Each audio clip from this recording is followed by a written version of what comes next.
గణేశాయ నమ.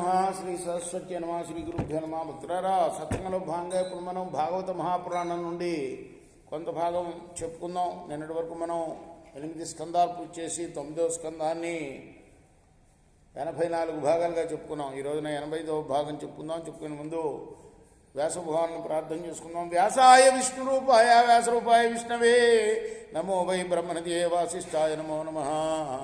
ఆంజనేయం మహావీరం బ్రహ్మ విష్ణు స్వాత్మం తరుణాక్క ప్రభంశాంతం ఆంజనేయం నమామ్యహం.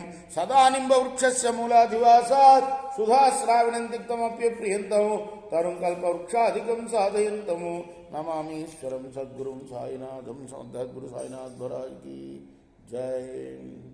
తస్యాం స జనయామాస దశపుత్రాన కల్మషాం వసుదేవం దేవభాగం దేవశ్రవ సమానకం సృంజయం శామకం కంకం శమీకం వత్సకం మృగం దేవదుందుభయోనేతురునకాయస్య జన్మని వసుదేవం హరే స్థానం వదంత్యానక దుందుభిం వృద్ధ్వాచ శృతదేవాచ శృతకీర్తి శృతిశ్రవ రాజాధిదేవీ చైతేషాం భగిన్య పంచకన్యకా కుంతే సత్యో పితా సూరో పుత్రస్య ప్రధామదాత్.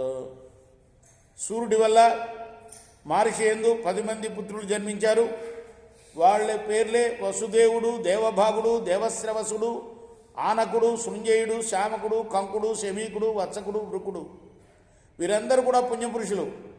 వసుదేవుడు జన్మించినప్పుడు దేవదంధువులు ఢంకాలు మోగటం వల్ల ఆయనకు ఆనక దుందుభి అనే పేరు కూడా వచ్చింది.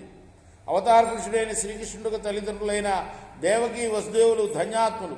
ఈ మహర్షసూరులకు వసుదేవాది పుత్రులే కాక పృథ, శృతదేవ, శృతకీర్తి, శృతశ్రవ. పృథ అంటే ఆమె కుంతిదేవి. రాజాధిదేవి అనే పుత్రికలు కూడా ఉన్నారు. వసుదేవుని తండ్రి అయిన సూర్యునికి కుంతిభోజుడు అనే మిత్రుడున్నాడు. అతనికి సంతానం లేకపోవడం చేత ఈ సూర్యుడు తన కూతురైన పృథను కుంతిభోజునకు దత్తత ఇచ్చాడు. కుంతిభోజునిచే పెంచబడినందున పృథకు కుంతి అనే పేరు వచ్చింది.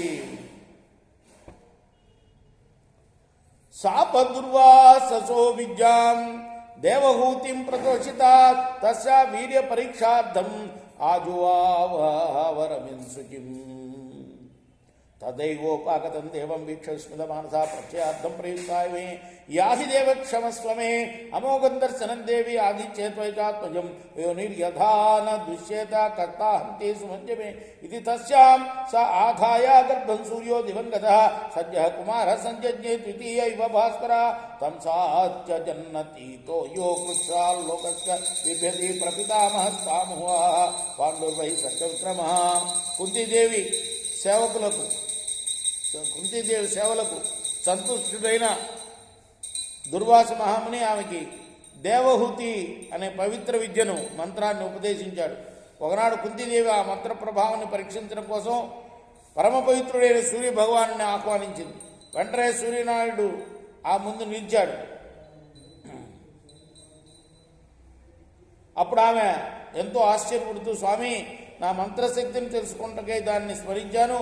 నా అపరాధాన్ని క్షమించి నీవు నీ స్థానానికి చేరుకోని ప్రార్థించింది. అప్పుడు సూర్యభగవానుడు ఆమెతో అన్నాడు, సుందరి, నా దర్శనం అభోంగమైనది. అది నిష్ఫలం కారాదు. నీ కన్యాత్వం దూషితం కాకుండా నీకు ఒక కుమారుణ్ణి అనుగ్రహిస్తాను అని పలికిన పిమ్మట ఆ మహాత్ముడు ఆమెను గర్భవతిని గావించి దివికి వెళ్ళిపోయాడు. వెంటనే కుంతీదేవి ఒక కుమారుని అప్పటికప్పుడే కనేసింది. ఆ శిశువు భాస్కరుడిలాగా తేజరిల్లుతున్నాడు. ఆ తర్వాత ఆమె లోక నిందకు భయపడి ఆ శిశువును ఒక పెట్టెలో పెట్టి నదీ జలంలోకి వదిలింది. ఆ తర్వాత ఆమె నీకు ముత్తాత పరాక్రమ సంపన్నుడు అయిన పాండురాజును వివాహం ఆడింది అని పరీక్షణ్ మహారాజుకు సుఖయోగి చెప్తున్నాడు. పరీక్షణ్ మహారాజుకు ముత్తాత పాండురాజు అనమాట. కృష్ణార్పణమస్తు. జై కృష్ణ. శ్రీ సచ్చిదానంద సద్గురు సాయినాథ్ మహారాజ్ కీ జై. చేకోరా హారతి గో సద్గురునాథ.